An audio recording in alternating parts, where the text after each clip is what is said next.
नमस्कार मेरे प्रिय विद्यार्थियों, कैसे हैं आप। उम्मीद करूंगा कि एकदम स्वस्थ होंगे और जबरदस्त होंगे। तो बेटा, रासायनिक साम्य और आयनिक साम्य का पहला लेक्चर आप लोगों को मिल चुका है। आइए बेटा, आज हम लोग उसका सेकंड लेक्चर यहां पर लेते हैं। और अगर मैं आप लोगों से बात करूं मेरे प्यारे बच्चों, तो सर सेकंड लेक्चर में आप लोगों के पास क्या रहने वाला है, फटाफट से देख लेते हैं। यहां पर अगर मैं आप लोगों से बात करूं, पाठशाला का थोड़ी लगाना है भाई। यहां पर अगर बात करें तो अभी तक हम क्या चीजें पढ़ चुके थे रासायनिक साम्य में। सर रासायनिक साम्य में आप लोग वहां पर हम लोगों के पास अभिक्रियाओं के प्रकार पढ़ चुके थे। इसके अलावा सर केपी और केसी के मध्य संबंध पढ़ चुके थे। सर हम लोग यहां पर साम्यावस्था को प्रभावित करने वाले कारक पढ़ चुके थे। सर साम्य को प्रभावित करने वाले कारक पढ़ चुके थे। इसके अलावा हम लोगों ने वहां पर अभिक्रियाओं के मध्य संबंध पढ़ लिया था। ठीक है, सारी चीजें ऑलमोस्ट हमारी वहां पर हो चुकी थी। एक सबसे इंटरेस्टिंग चीज जो यहां पर बाकी थी वो थी बेटा आप लोगों के पास ला शतालीय नियम। ठीक है, वो चीज जो आप लोगों के पास थी वो क्या थी, आप लोगों के पास ला शतालीय नियम। ला ला शतालीय नियम, इसको अंग्रेजी में बेटा ली चतालीय प्रिंसिपल भी कह सकते हैं। इसको हम अंग्रेजी में क्या बोलते हैं बेटा, ली चतालीय प्रिंसिपल भी यहां पर कहते हैं। अब ला शतालीय प्रिंसिपल क्या होता है क्या नहीं होता है, जरा ध्यानपूर्वक समझने की कोशिश कीजिए। सर आपके पास कोई साम्य है, कोई इक्विलिब्रियम है, ठीक है। अब आप उसमें सांद्रता, ताप, दाब इत्यादि चीजों में अगर परिवर्तन कर रहे हो तो जो आपका साम्य है वो अग्र दिशा में विस्थापित होगा या पश्चिम दिशा में विस्थापित होगा, यानी अग्र दिशा में जाएगा या फिर पश्चिम दिशा में जाएगा। ये कौन बताता है बेटा, ला शतालीय का सिद्धांत यहां पर बताता है। यानी मैं क्या लिख सकता हूं यहां पर इसके लिए, तो सर आप लिख सकते हैं यहां पर कि साम्य पर ताप दाब, ठीक है, ताप कौमा दाब कौमा आयतन कौमा सांद्रता, ठीक है, ठीक है, सांद्रता, साम्य पर ताप दाब आयतन कौमा सांद्रता, ठीक है। तो साम्य पर ताप कौमा दाब कौमा आयतन कौमा सांद्रता आदि आदि में परिवर्तन से, आदि में परिवर्तन से साम्य साम्य अग्र या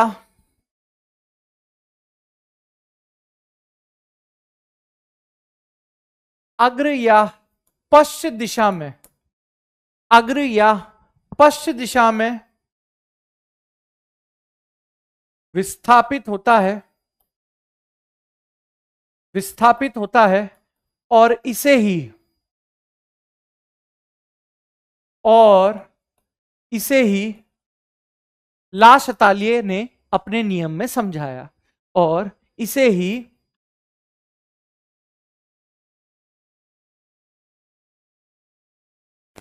ला शतालीय ने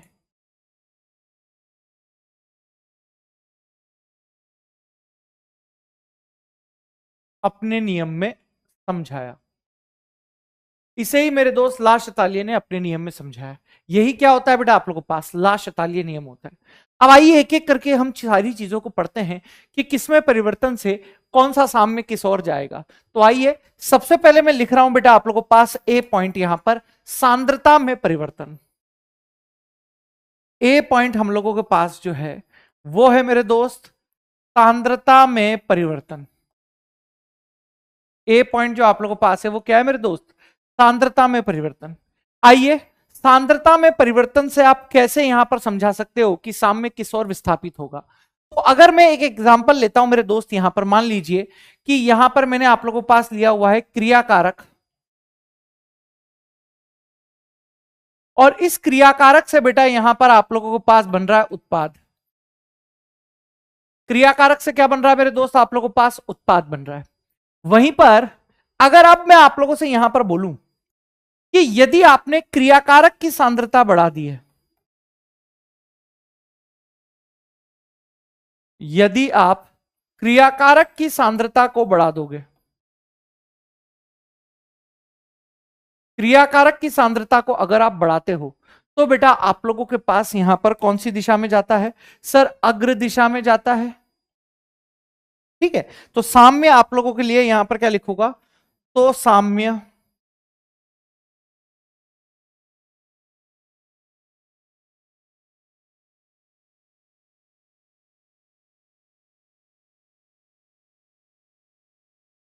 तो साम्य आप लोगों के पास अग्र दिशा में जाता है।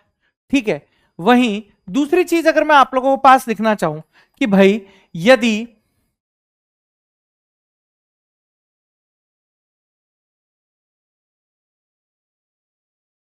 यदि उत्पाद की सांद्रता बढ़ती है, यदि उत्पाद की सांद्रता बढ़ती है तो साम्य, तो साम्य पश्च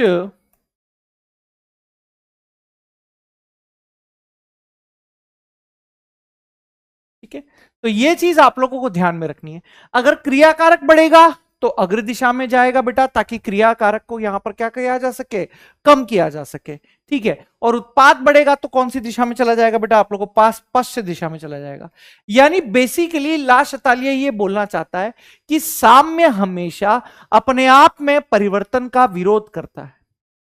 अगर आप कोई चीज बढ़ा रहे हो ना तो साम्य कोशिश करेगा कि वो चीज बढ़े नहीं, मतलब बैलेंस वहां पर बने रहना चाहिए, दबाव बने रहना चाहिए। जैसे पुलिस कहती है ना कि भैया अपराधियों पर दबाव बने रहना चाहिए ताकि कानून व्यवस्था बनी रहे, ठीक उसी प्रकार से साम्य कोशिश करता है कि भैया मेरे अंदर किसी भी प्रकार का कोई भी परिवर्तन ना हो। मैं हमेशा कोशिश करूंगा कि आप जब भी मेरे अंदर परिवर्तन लाने की कोशिश करो तो मैं तुरंत वैसा ही बन जाऊं जैसे मैं पहला था। तो ये गुण होता है बेटा साम्य का। ये गुण आप लोगों के पास कौन सा होता है, साम्य का होता है। क्या इतनी चीज क्लियर है?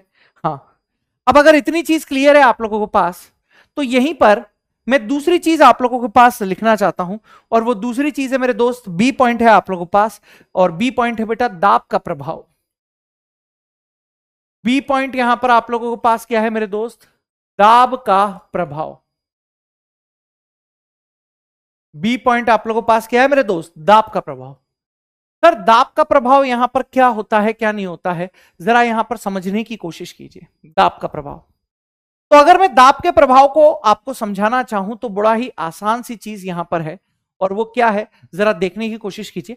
मान लीजिए आप लोगों के पास एक अभिक्रिया इस प्रकार हो रही है, कैसे, sir 2a plus 3b gives 4c plus 5d, है ना, 4c प्लस 5d, और ये यहां पर गैसीय अभिक्रिया है आप लोगों के पास। ये यहां पर क्या है बेटा, गैसीय अभिक्रिया है। ठीक है, तो अब जरा यहां पर समझने की कोशिश कीजिए। सर आप लोगों को पता है कि ये वाली चीज यहां पर क्या मानी जाती है, सर ये वाली चीज यहां पर आप लोगों के पास क्रियाकारक मानी जाती है। ये वाली चीज क्या मानी जाती है सर, आप लोगों के पास क्रियाकारक मानी जाती है। और सर ये वाली चीज आप लोगों के पास यहां पर उत्पाद मानी जाती है। ठीक है, ये क्रियाकारक है और वो वहां पर आप लोगों के पास क्या है मेरे दोस्त, उत्पाद है। अब यहां पर जरा ध्यान से देखने की कोशिश कीजिए, क्या सीन आप लोगों के पास देखा जा रहा है। सर यहां पर सीन है आप लोगों के पास कि अगर मैं यहां से बात करूं कि यदि आप दाब बढ़ा रहे हो, एक चीज याद रखना, यदि दाब बढ़ा रहे हो तो साम्य उस ओर जाएगा, साम्य उस ओर विस्थापित होगा, साम्य उस ओर विस्थापित होगा जहां जहां गैसीय मोलों की संख्या कम हो।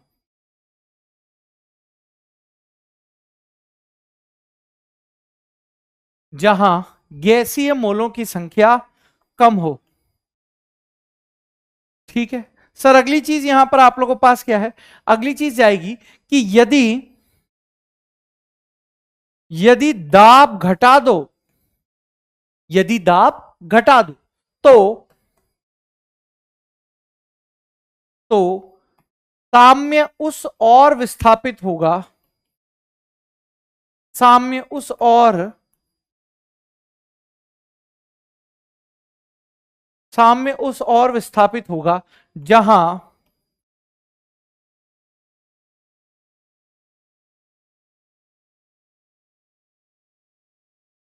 गैसीय मोलों की संख्या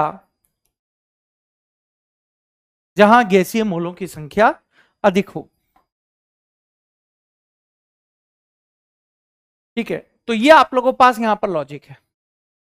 ठीक है, ये आप लोगों के पास यहां पर क्या है मेरे दोस्त, लॉजिक है। अब जरा ध्यान से समझ लेते हैं कि आप लोगों के पास यहां पर क्या पॉइंट रहने वाला है। बहुत ही ध्यान से समझते हैं। अगर मैं इस अभिक्रिया की तरफ आप लोगों से बात करूं, इस अभिक्रिया की तरफ अगर मैं बात करता हूं, तो आप लोग बड़े ही आराम से यहां पर समझ चुके हैं, बहुत आराम से यहां पर समझ चुके हो। क्या है कि भाई अगर आप प्रेशर बढ़ाओगे, तो यहां पर बताइए क्रियाकारक वाले साइड में कितने मोल हैं सर, 2 और 3 5। यानी अगर मैं यहां पर आप लोगों के पास लिखना चाहूं कि क्रियाकारक के मोल कितने हैं आप लोगों के पास, आपने कहा सर 5 है। ठीक है सर, उत्पाद वाली साइड आप देखने की कोशिश कीजिए, 5 और 4 9 है। यानी यहां पर टोटल मोल आप लोगों के पास कितने हैं सर, 9 है। कितने दोस्त यहां पर 9 है। यानी आप लोगों को यह दिखाई दे रहा है कि कहां पर मोलों की संख्या अधिक है। तो अगर आप दाब बढ़ाओगे तो याद रखना यहां पर अभिक्रिया पश्च आप लोगों के पास जाएगी। इस वाले केस में पश्च जाएगी क्योंकि कम मोलों की ओर यहां पर विस्थापित करना है, अगर दाब बढ़ा रहे हो तो, है ना। अभिक्रिया को देखकर पता चलेगा, ये ऐसे नहीं करना है, आपको रटना नहीं है कि अब दाब कम करोगे तो ये अभिक्रिया अग्र दिशा में आप लोगों के पास जाएगी। कौन सी दिशा में जाएगी मेरे दोस्त, अग्र दिशा में यहां पर आप लोगों के पास जाएगी। क्या इतनी चीज क्लियर है मेरे बच्चों, क्या इतनी चीज क्लियर है मेरे दोस्तों। हाँ सर, रटना नहीं है, रिएक्शन के माध्यम से। सर अगली चीज, सी पॉइंट आप लोगों के पास क्या है सर, सी पॉइंट यहां पर क्या है, सी पॉइंट है मेरे दोस्त आप लोगों के पास यहां पर ताप का प्रभाव।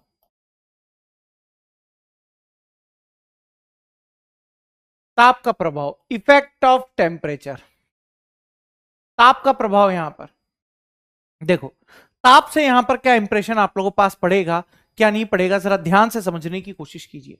भाई आप सभी को एक चीज याद रखना बहुत इंटरेस्टिंग है कि अगर हमारे पास अभिक्रिया है बेटा ऊष्माशोषी, अगर हमारे पास अभिक्रिया है ऊष्माशोषी, यानी बेटा आप लोगों के पास है एंडोथर्मिक,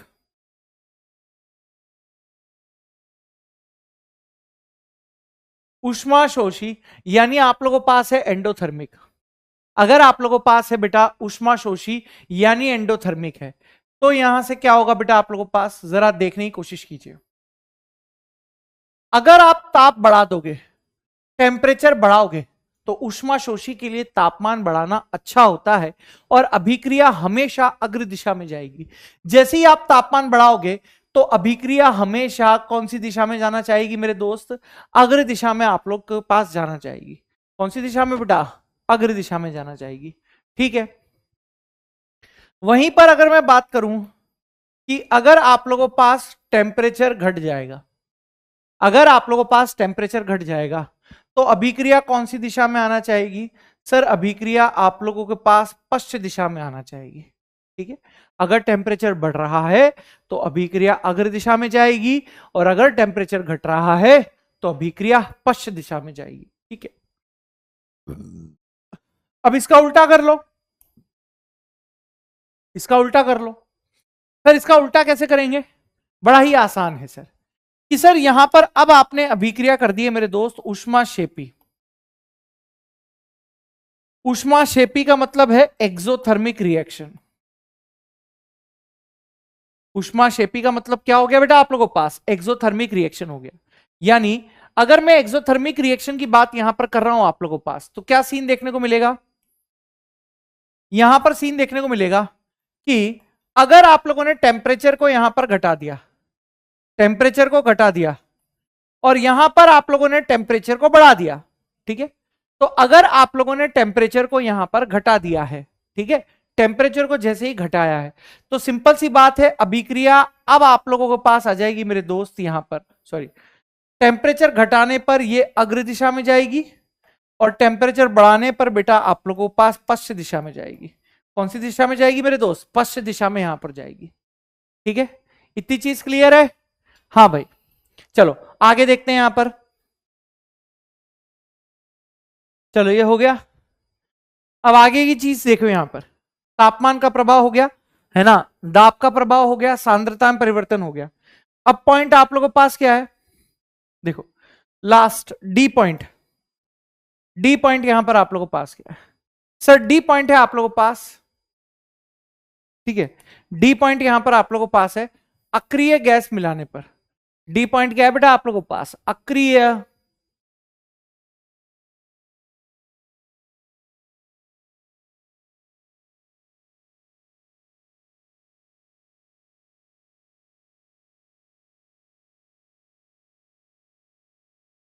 अक्रिय गैस मिलाने पर, ठीक है, अक्रिय गैस मिलाने पर आप लोगों के पास क्या होगा क्या नहीं होगा, ये पॉइंट है।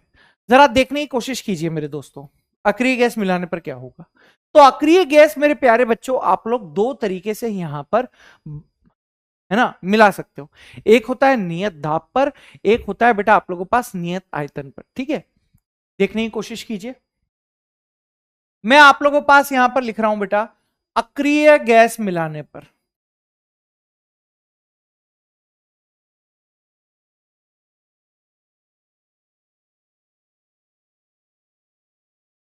एक आप लोगों के पास है अक्रिय गैस मिलाने पर। ठीक है, अब अक्रिय गैस मिलाने पर क्या होगा आप लोगों के पास क्या नहीं होगा, जरा यहां पर ध्यान से देखने की कोशिश कीजिए। अक्रिय गैस को आप लोग मिला रहे हो बेटा, एक होता है नियत दाब पर, एक आप लोग क्या मिला रहे हो बेटा? नियत दाब पर मिला रहे हो। ठीक है, इतनी चीज, हाँ सर, एक तो नियत दाब पर मिला रहे हो और एक मिलाओगे बेटा आप लोग नियत आयतन पर।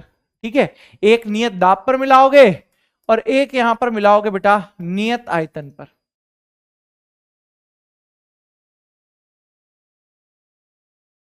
एक नियत दाब पर और एक मिलाओगे बेटा नियत आयतन पर। तो एक चीज यहां पर फिक्स है आप लोगों के पास, नियत आयतन पर अक्रिय गैस मिलाने का कोई प्रभाव नहीं पड़ने वाला है आप लोगों के पास। ठीक है, तो नियत आयतन पर मैं यहां लिख भी दे रहा हूं आप लोगों के पास, नियत आयतन पर अक्रिय गैस को मिलाने का, नियत आयतन पर अक्रिय गैस को मिलाने पर साम्य पर कोई प्रभाव नहीं पड़ता।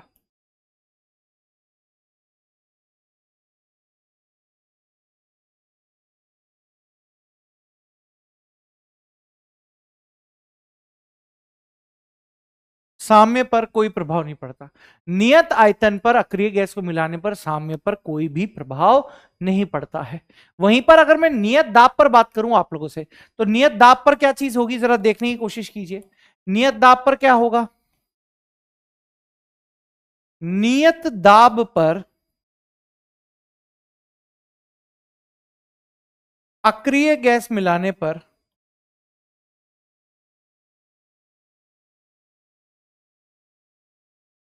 नियत दाब पर अक्रिय गैस मिलाने पर साम्य अधिक मोलों की ओर जाएगा। लेकिन याद रखना कंडीशन अलग अलग है। ठीक है, कंडीशन आप लोगों के पास क्या है, अलग अलग है। साम्य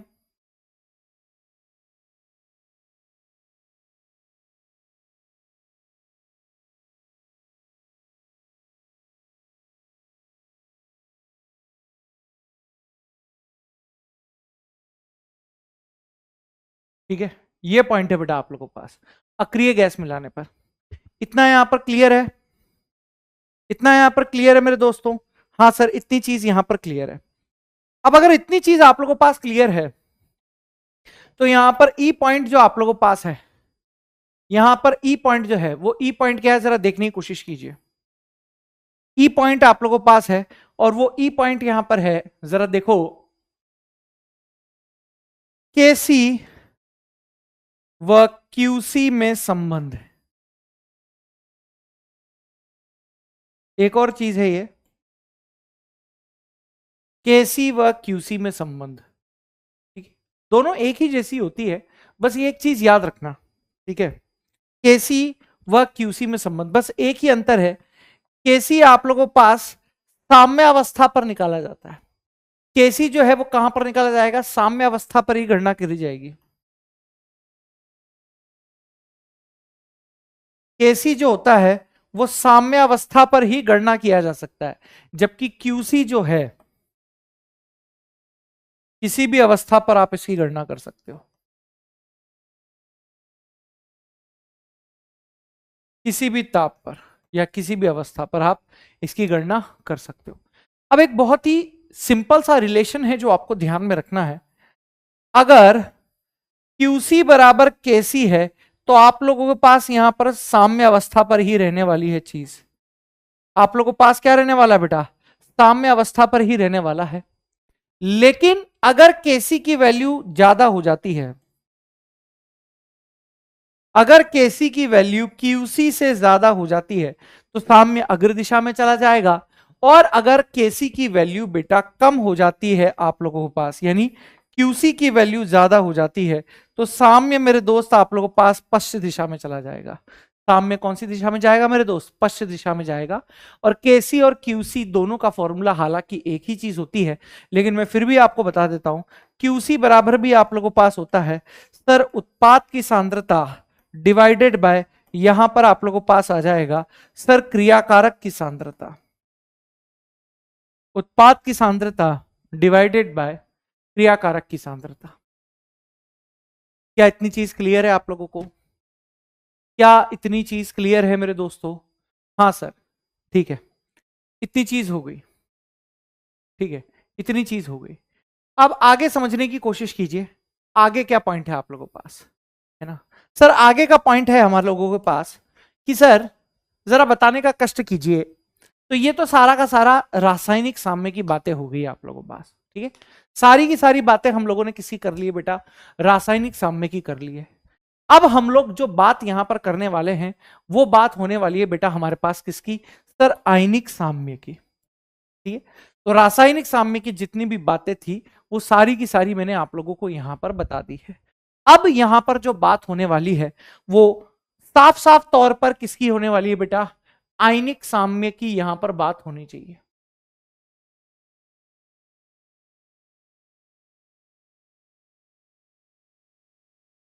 आयनिक साम्य पर यहां पर बात होनी चाहिए, ठीक है।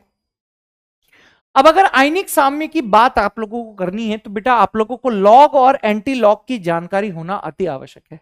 यदि आप लोगों को लॉग और एंटी लॉग आ गया तो समझ लीजिए आयनिक साम्य आप लोगों का फिक्स हो जाएगा। तो भैया आयनिक साम्य को पढ़ने से पहले एक चीज याद रखिएगा, लॉग व एंटी लॉग की जानकारी होना जरूरी है।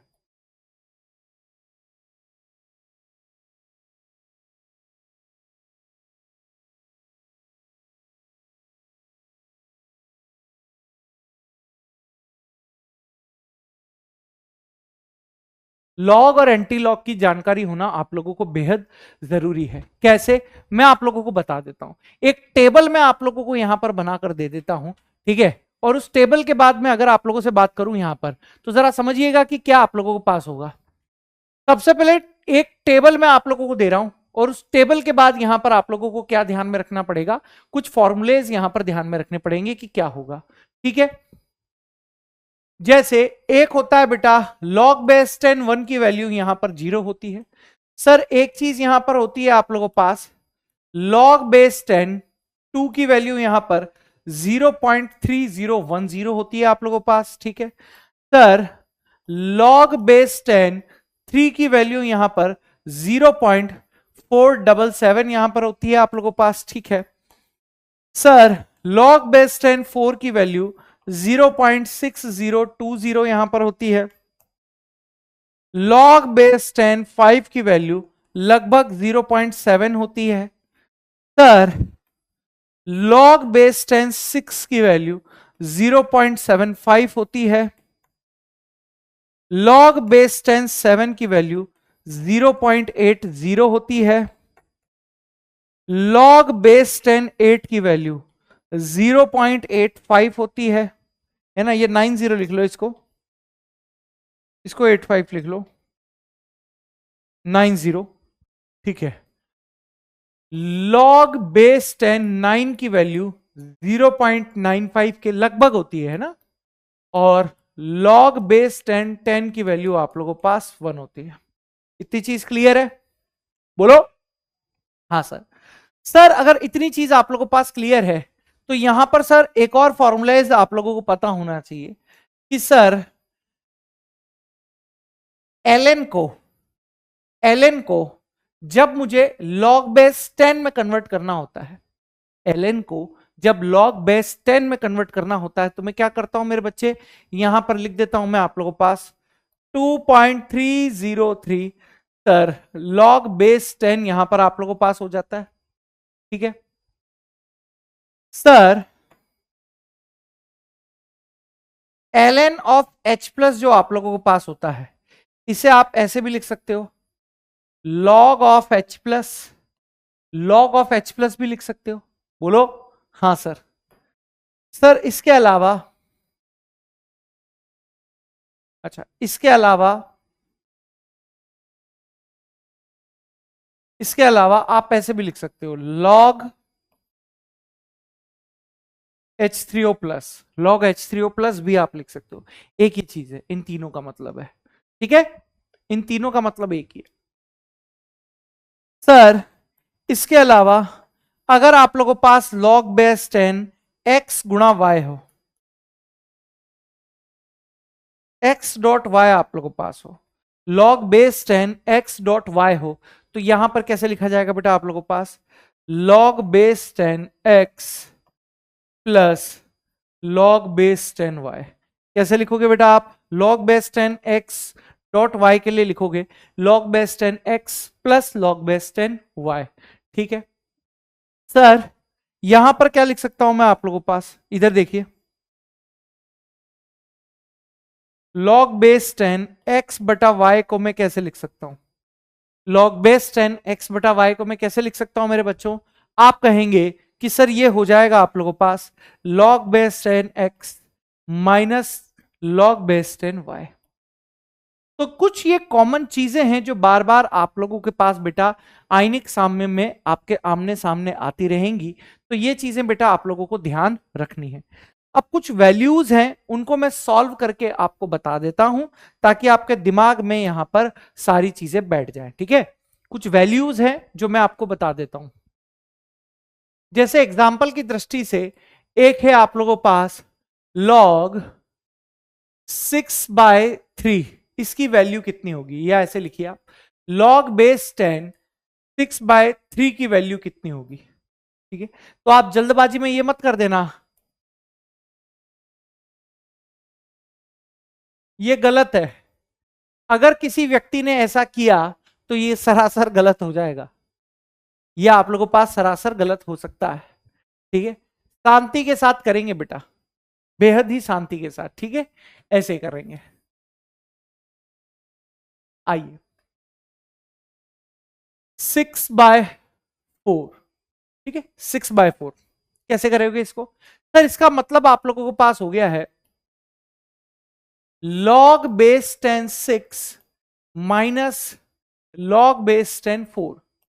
सर यहां पर log बेस 10 6 की वैल्यू बताइए कितनी लिखाई है आप लोगों को, 0.75 लिखा रखी है।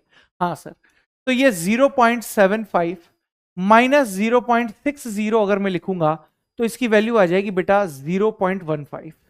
कितनी आ जाएगी बेटा, 0.15 यहां पर आप लोगों के पास आ जाएगी। ठीक है, ऐसी सब चीजें बेटा आप लोगों को आनी चाहिए। सर log बेस 10 2 गुणा 10 की घात 4 की वैल्यू कितनी होगी, यह हम लोगों को सॉल्व करना है। तो इसको कैसे सॉल्व करोगे जरा देखने की कोशिश करो। सबसे पहले आप क्या करोगे, सर इस गुणा को पहले अलग अलग करते हैं, तो log बेस 10 2 प्लस का log बेस 10 10 की पावर 4 हो गया, log base 10 2 plus log base 10 10 की पावर 4 हो जाएगा। सर अब आगे सॉल्व करें तो ये log बेस 10 2 हो गया, प्लस ये पावर आगे आ जाएगी फॉर log बेस 10 10 यहां पर आप लोगों के पास हो जाएगा। ठीक है, इसे सॉल्व करते हैं। log बेस 10 2 आप लोगों के पास कितना होगा, सर log बेस 10 2 होगा 0.3010 प्लस का 4, log बेस 10 की वैल्यू होती है 1, तो ये हो जाएगा 4.3010।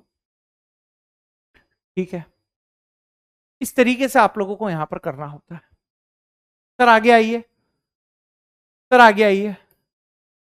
सर log बेस 10 1000 का मान कितना होगा? log बेस 10 1000 का मान कितना होगा? मैं रटने थोड़ी ना बैठा हूं। तो आप कैसे सॉल्व करेंगे मेरे बच्चों इसको? मैं यहां पर इसको लिखूंगा, सर log बेस 10 10 की पावर 3, log बेस 10 10 की पावर 3 में यहां पर लिखूंगा।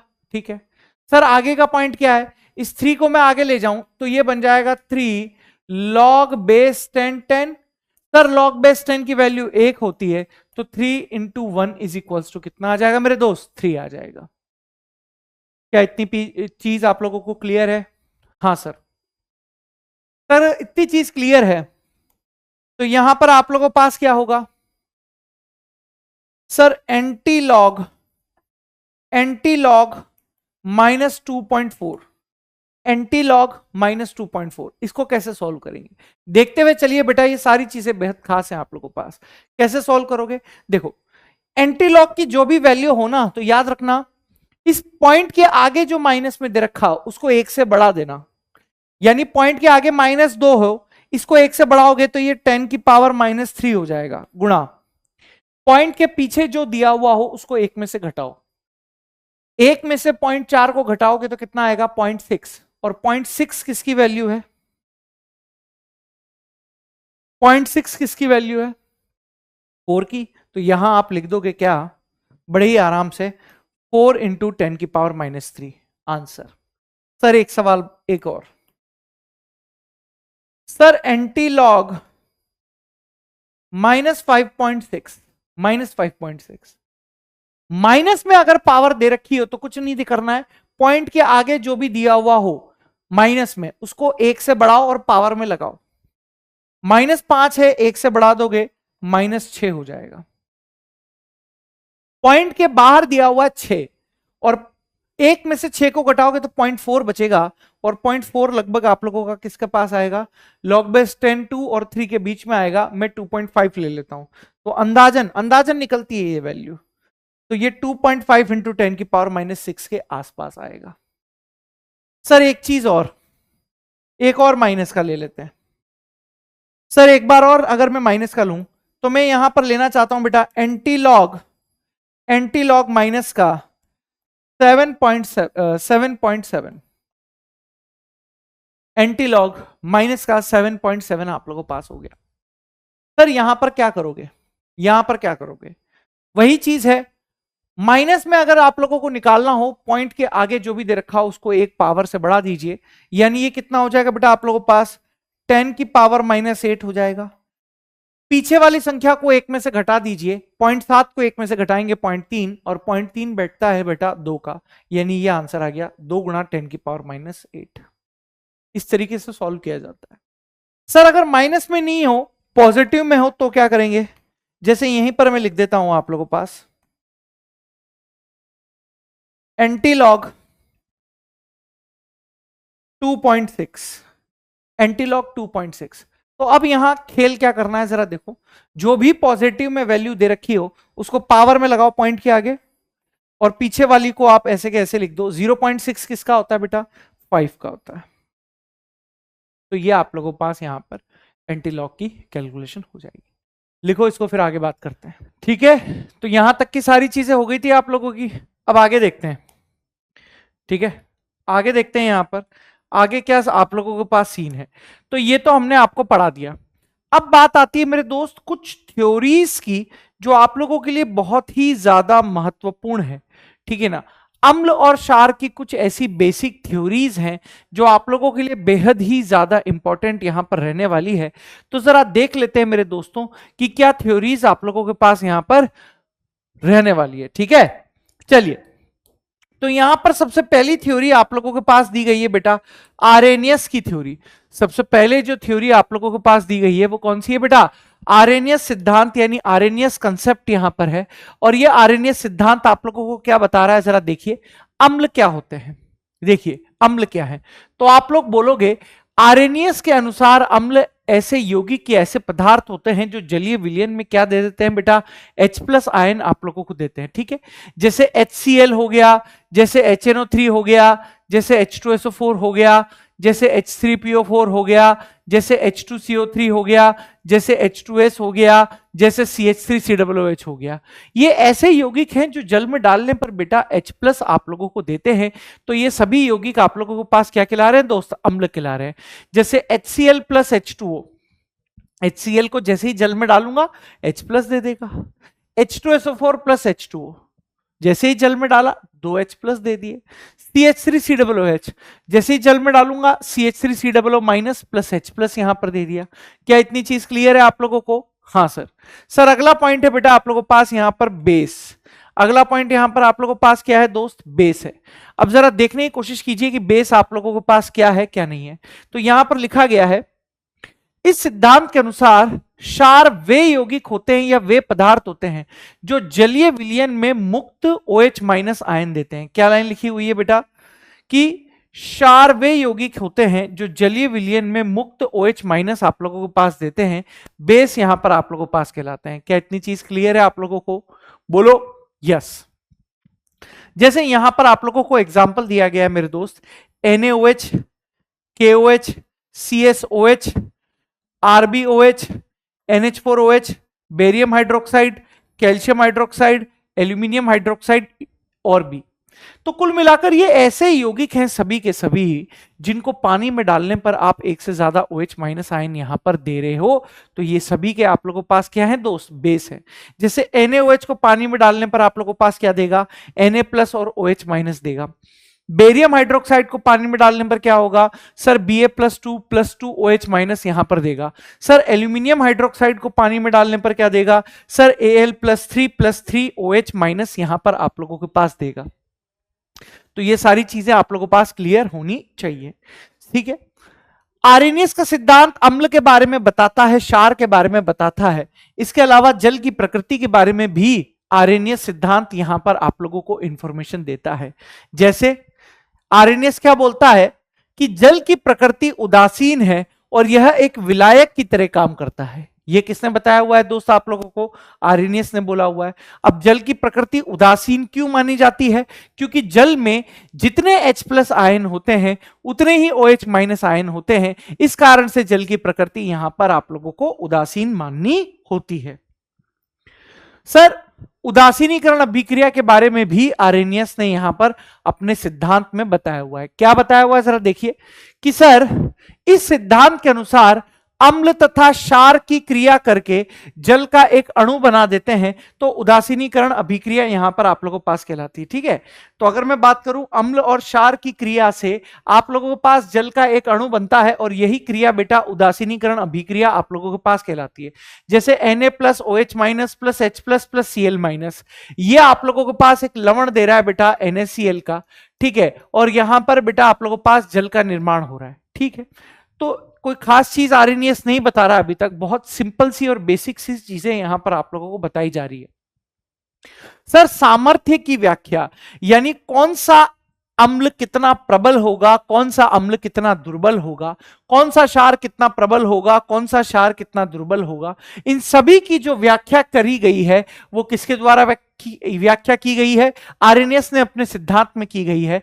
यानी मैं यहां पर लिख सकता हूं कि यह सिद्धांत अम्ल तथा क्षारों की सामर्थ्य की व्याख्या आयनन की मात्रा के आधार पर करता है। अभी ये आयनन की मात्रा कहो या वियोजन की मात्रा, मतलब अम्ल को पानी में डालने पर वो कितना जल्दी H+ त्याग रहा है या कितना जल्दी अपने आयनों में टूट रहा है, वही आयनन की मात्रा कहलाती है, ठीक है। इसी प्रकार से अगर किसी क्षार को आप जल में डाल रहे हो तो जल में डालने पर वो कितना जल्दी अपने आयनों में टूट रहा है या वियोजित हो रहा है, उसके आयनन की मात्रा या वियोजन की मात्रा कहलाती है। यानी यहां पर इस आयनन की मात्रा को आप एक और नाम दे सकते हो और वो है वियोजन की मात्रा। वो एक और नाम आप लोगों के पास क्या रहने वाला है दोस्त, वियोजन की मात्रा यहां पर रहने वाला है, ठीक है। यानी कुल मिलाकर यहां पर है कि जिस विद्युत अपघट्य का जितना अधिक आयनन होगा वो उतना ही अधिक प्रबल होगा और जिसका जितना कम आयनन होगा यानी जिसका जितना कम वियोजन होगा वो उतना ही अधिक दुर्बल होगा। ये लाइन बेहद काम की है कि किसी भी विद्युत अपघट्य चाहे क्षार बोलो अम्ल बोलो, तो जितना अधिक आयनन होगा उतना ही अधिक प्रबल होगा, जितना ही कम आयनन होगा उतना ही अधिक दुर्बल आप लोगों के पास होगा। क्यों? क्योंकि प्रबल विद्युत अपघट्य के लिए जो अल्फा होता है वो 100% होता है। क्या लाइन बोल रहा हूं मैं? प्रबल विद्युत अपघट्य के लिए अल्फा 100% होता है, ठीक है, और दुर्बल विद्युत अपघट्य के लिए जो अल्फा होता है वो 100% से कम होता है। ठीक है, इतनी बात? हाँ सर। सर अगली चीज यहां पर समझने की कोशिश कीजिए। अगली चीज यहां पर क्या है? अगली चीज है एडवांटेज एंड डिसएडवांटेज। ठीक है, एडवांटेज एंड डिसएडवांटेज क्या है आप लोगों के पास, जरा यहां पर देखने की कोशिश कीजिए। ठीक है, पॉइंट है बेटा आप लोगों के पास, यह सिद्धांत अम्ल और क्षारों की प्रायोगिक व्याख्या करने में सक्षम है। अर्थात पीएच आप ज्ञात कर सकते हो, वियोजन स्थिरांक या आयनन स्थिरांक ज्ञात कर सकते हो, जल अपघटन स्थिरांक ज्ञात कर सकते हो, उदासीनीकरण की ऊष्मा यहां पर ज्ञात कर सकते हो। ये सारी चीजें बेटा आप यहां पर ज्ञात कर सकते हो। ठीक है, डिसएडवांटेज की बात करें तो भैया इस सिद्धांत से आप क्या पता नहीं कर सकते, अम्ल और क्षारों की प्रायोगिक व्याख्या करेगा और केवल जल में ही बता सकता है, अन्य विलायकों में नहीं बता पाएगा कि कौन कितना प्रबल है कौन कितना दुर्बल है। ठीक है, तो ये सारी की सारी बातें आप लोगों को करा दी गई हैं बेटा किसके रिस्पेक्ट में? आर्हेनियस के रिस्पेक्ट में। अब बात आ रही है बेटा आप लोगों के पास यहां पर अगली थ्योरी जो प्रदान की गई है, वो अगली थ्योरी है मेरे दोस्त ब्रॉन्स्टेड लोरी सिद्धांत। जो अगली थ्योरी यहां पर आप लोगों को लिखी गई है वो थ्योरी कौन सी है मेरे दोस्त? ब्रॉन्स्टेड लोरी सिद्धांत यहां पर आप लोगों के पास लिखा गया है। अब इस ब्रॉन्स्टेड लोरी सिद्धांत में क्या चीज है जरा आप समझने की कोशिश कीजिए। ब्रॉन्स्टेड लोरी सिद्धांत शांति के साथ समझिए कि भैया इस सिद्धांत में आप लोगों को क्या बताया हुआ है। यह जो सिद्धांत है वो प्रोटॉन के स्थानांतरण पर आधारित है। मतलब अम्ल जो होंगे वो आप लोगों के पास H+ त्यागेंगे, जो H+ त्यागेंगे वो आप लोगों के पास अम्ल होंगे, और क्षार वो होंगे जो कि आप लोगों के पास H+ ग्रहण करेंगे। आप समझने की कोशिश कीजिएगा दोनों बातें जो मैं बोल रहा हूं। अम्ल क्या होंगे? जो कि आप लोगों के पास H+ त्यागेंगे, और क्षार कौन होंगे? जो आप लोगों के पास H+ ग्रहण करेंगे। क्या इतनी बात क्लियर है आप लोगों को? हाँ, तो यहां पर बड़े ही आराम से मैं पॉइंट लिख सकता हूं ब्रॉन्स्टेड लोरी सिद्धांत के अनुसार कि यह सिद्धांत प्रोटॉन के स्थानांतरण पर आधारित होता है। किस पर आधारित है? प्रोटॉन के स्थानांतरण पर आधारित है। यानी क्या होगा यहां पर जरा समझने की कोशिश कीजिए। अम्ल कौन होंगे जरा देखिए, अम्ल कौन होंगे? तो ब्रॉन्स्टेड लोरी के सिद्धांत के अनुसार अम्ल ऐसे यौगिक होते हैं जो कि किसी भी विलायक में किसी भी तरीके के प्रोटॉन देने की प्रवृत्ति रखते हैं, अम्ल कहलाते हैं। क्या लाइन बोल रहा हूं मैं आप लोगों के पास कि अम्ल ऐसे यौगिक होते हैं जो किसी भी विलायक में, है ना, ध्यान से देखिएगा, अम्ल ऐसे यौगिक होते हैं जो किसी भी विलायक में किसी भी तरह के प्रोटॉन देने की प्रवृत्ति रखते हैं, अम्ल कहलाते हैं। यह आप लोगों के पास क्या हो जाएगा दोस्त? अम्ल की डेफिनेशन हो जाएगी। ठीक है सर, अगली चीज यहां पर क्या है देखो। अब ब्रॉन्स्टेड लोरी के अनुसार कौन कौन से यहां पर आप लोगों के पास हो सकते हैं, जैसे देखिए उदासीन अगर यौगिक होंगे अम्ल की कैटेगरी में HCl हो सकता है, HNO3। देखिए ये जितने भी हैं सब उदासीन अम्ल हैं, मतलब H+ देने का गुण है लेकिन इन पर किसी भी प्रकार का आवेश नहीं है। HS, HCO3, HSO4-, H2PO4-, HPO4-2, H2O ये सब ऋणायनिक है। ठीक है, धनायनिक में आप लोगों के पास NH4 positive, H3O positive, CH3COOH2 positive, C2H5OH2 positive. ठीक है, और भी बहुत सारे धात्विक आयन आप लोगों के पास है। ठीक है, ये HCl है, ये H2O है, ये जब H+ त्यागेगा तो ये H3O+ Cl- में चला जाएगा। ये HS नेगेटिव है, H2O में डालोगे H+ ग्रहण कर लेगा, H3O+ S-2 में चला जाएगा। NH4 पॉजिटिव है, ये H+ त्यागेगा तो H3O+ और NH3 में बदल जाएगा। तो ये सारे के सारे क्या है? अम्ल है। सर क्षार किसी भी यौगिक या पदार्थ या प्रजाति से जो किसी भी विलायक में और किसी भी तरह के प्रोटॉन ग्रहण करने की प्रवृत्ति रखते हो, क्षार आप लोगों के पास कहलाते हैं। जैसे ये आप लोगों के पास लिस्ट दी गई है। अब HS नेगेटिव H2O में से H प्लस को ग्रहण करेगा तो H2S बना देगा। ठीक है, तो एक चीज यहां पर जो ध्यान देने योग्य आप लोगों के पास है वो क्या है मेरे प्यारे बच्चों, जरा ध्यान से देखने की कोशिश कीजिएगा। पॉइंट क्या है आप लोगों के पास? पॉइंट यहां पर है कि भाई अगर अम्ल से आप लोगों ने H प्लस निकाल दिया, अगर अम्ल से H प्लस निकाल दिया है तो यहां पर बना हुआ रहता है बेटा आप लोगों के पास संयुग्मी क्षार यानी कॉन्जुगेट बेस।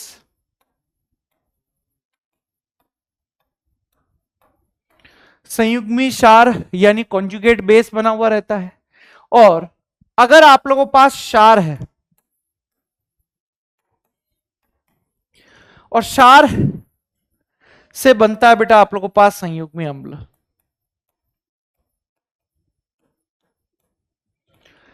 ठीक है, यानी ये H प्लस त्यागने का और ये H प्लस ग्रहण करने का, यानी दोनों के मध्य जो अंतर होता है वो एक ही H प्लस का होता है। क्या ये चीज याद रह पाएगी आप लोगों को? हाँ। अब अगर ये चीज ध्यान में रह पाएगी आप लोगों से, तो इसके अलावा इसने और चीजों के बारे में यहां पर बताया हम लोगों को, और वो क्या है जरा देखिए। जैसे पानी की प्रकृति के बारे में भी ब्रॉन्स्टेड और लोरी ने यहां पर अपने आप को बताया, और यह बताया कि इस सिद्धांत के अनुसार यानी ब्रॉन्स्टेड लोरी के अनुसार पानी की प्रकृति उभय प्रोटिक होती है। अब एक क्वेश्चन बन सकता है यहां पर आप लोगों से, ठीक है, एक बेहतरीन सा क्वेश्चन आप लोगों के पास बन सकता है, और वो बेहतरीन सा क्वेश्चन कुछ इस प्रकार से है आप लोगों के पास कि भाई आर्यनियस सिद्धांत के अनुसार जो जल की प्रकृति होती है वो कैसी होती है? सर उदासीन होती है। क्या पॉइंट बोल रहा हूं मैं आप लोगों से? आर्यनियस के सिद्धांत के अनुसार जो जल की प्रकृति होती है वो हम लोगों के पास यहां पर कैसी होती है दोस्त? उदासीन होती है। ठीक है, अर्थात जितने H प्लस होते हैं उतने ही OH माइनस होते हैं। लेकिन ब्रॉन्स्टेड लोरी के सिद्धांत के अनुसार जो पानी की प्रकृति होती है वो उभय प्रोटिक होती है। उभय प्रोटिक का मतलब एसिड और बेस दोनों की तरह यहां पर काम कर सकता है। तो यहां पर HCl है, और ये जैसे ही पानी के साथ क्रिया करेगा तो यहां पर ये अम्ल बन जाएगा, ये क्षार बन जाएगा। और अगर H2O के सामने मैंने क्षार लिख दिया है तो फिर ये अम्ल बन जाएगा। ठीक है, दोनों ही चीजें यहां पर आप लोगों के पास पॉसिबल होने वाली है। आगे देखिए, आगे जो ब्रॉन्स्टेड लोरी ने बताया है वो आप लोगों को बताया है उदासीनीकरण अभिक्रिया के बारे में। किसके बारे में बताया दोस्त? उदासीनीकरण अभिक्रिया के बारे में बताया। अब सर उदासीनीकरण अभिक्रिया आप लोगों के पास क्या होती है क्या नहीं होती है, जरा ध्यान से देखने की कोशिश करो। तो इस सिद्धांत के अनुसार जब अम्ल और क्षार आपस में क्रिया करते हैं, क्या लाइन लिखी गई है? इस सिद्धांत के अनुसार जब अम्ल और क्षार आपस में क्रिया करते हैं तो अपने अपने संयुग्मी अम्ल क्षार में बदल जाते हैं, और यही क्रिया बेटा आप लोगों के पास उदासीनीकरण अभिक्रिया कहलाती है। ठीक है, ये आप लोगों के पास है। बोलिए, इतनी चीज क्लियर है? हाँ सर। सर अगला पॉइंट यहां पर आप लोगों के पास क्या है, जरा देखने की कोशिश कीजिए।